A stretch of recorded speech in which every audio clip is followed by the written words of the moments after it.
여러분 안녕하십니까, 진성호입니다. 더불어민주당의 전당대회 돈봉투 사건 재판이 빨라지고 있습니다. 이르면 내년 초, 그러니까 총선을 즈음해서 이 1심 판결이 나올 것으로 보입니다. 자, 지금 법원은 이 송영길 전 대표의 최측근이었던 이 초대 사무총장, 그러니까 송영길이 대표가 되자마자 사무총장에 임명했던 윤관석 의원의 재판을 이달 중순 마무리할 예정입니다. 자, 지금 하나 둘씩 전당대회 돈봉투 이 실명 의원들의 이름이 드러나고 있습니다. 중요한 것은 친명 의원들이 많다는 겁니다. 7인의 소속 의원들 이름도 있습니다.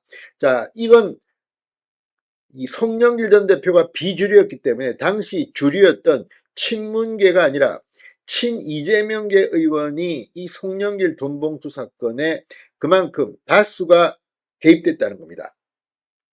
자, 이런 가운데 송영길 전 대표 이러면 내일 구속영장이 발부될 것이라고 MBC가 단독 보도했습니다.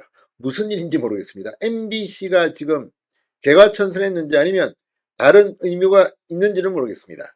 방금 전 MBC가 이 송영길 전 대표가 전당대회 돈봉투 사건 말고 이 개인적인 불법 정치자금 7억 원을 수수한 혐의가 있어서 이러면 내일 구속영장이 청구될 것이라고 보도했습니다. 자, 이걸 보면 민주당 당대표를 지내면 이런 불법 정치자금은 받아도 된다는 것인지, 물론 예단은 하지 않겠습니다. 법원 확정 판결이 나와야겠지만 지금 드러난 정황들을 보면 정말 민주당 대표 주변에 이런 불법 정치자금이 어른거리고, 이와 별도로 전당대회 돈봉투 사건으로 총선을 앞두고 민주당의 현역 의원들이 검찰에 출소한될 것으로 보입니다. 여기에 다수는 친명계 의원들입니다. 이재명 대표 지금 미치고 펄쩍 뛸 겁니다.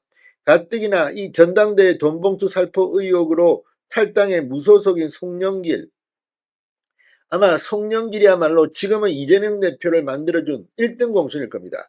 그런데 그 송영길이 지금 신당을 만든다고 하고 있고, 지금 밖에서 저렇게 움직이면서 이재명의 정치 생명도 간당간당하다는 평가가 나오고 있습니다. 그만큼 이재명과 송영길은 오버랩되는 게 많습니다. 지금 이재명의 지역구도 송영길이 서울시장 나온다면서 비워준 바로 인천 계양을입니다. 연고도 없습니다.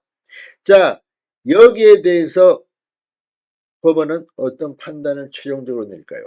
아마 내년 초 이 판단이 나오면 민주당 총선에 치명상을 입을 것으로 보입니다.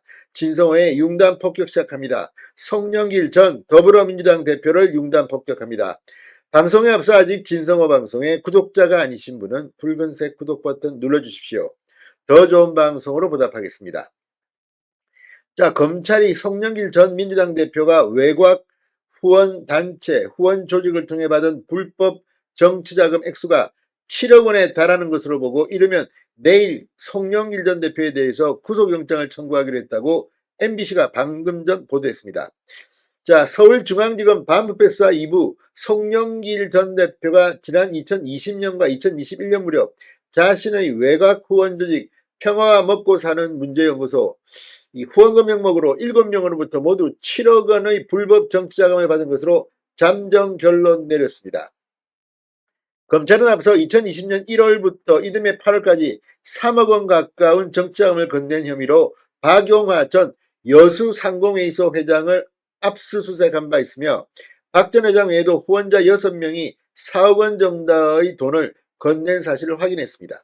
이에 따라 검찰은 송영길의 구속영장에 전당대회 돈봉투 살포에 관여한 정당법 위반 혐의와 함께 이 7억 원의 불법 정치자금 수수 혐의도 적시할 방침입니다. 검찰은 박용화 전 회장이 건넨 3억 원 중 4천만 원은 소각장 증설 인허가 민원 대가로 건넨 뇌물로 의심하고 있습니다.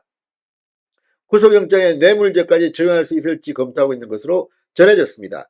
송영길 전 대표 측 변호인은 외곽단체 후원금을 불법 정치자금으로 처벌하면 후원을 통한 정치 참여의 자유가 제한될 것이라고 반박하고 있습니다. 그러나 이게 얼마나 통할지는 모르겠습니다. 자, 지금까지 밝혀진 액수가 7억 원, 그중 4천만 원은 뇌물 형태. 자, 지금 이렇게 간다면 앞으로 이런 자금, 불법 검은 돈의 액수는 점점 더 늘어날 가능성이 대단히 높습니다.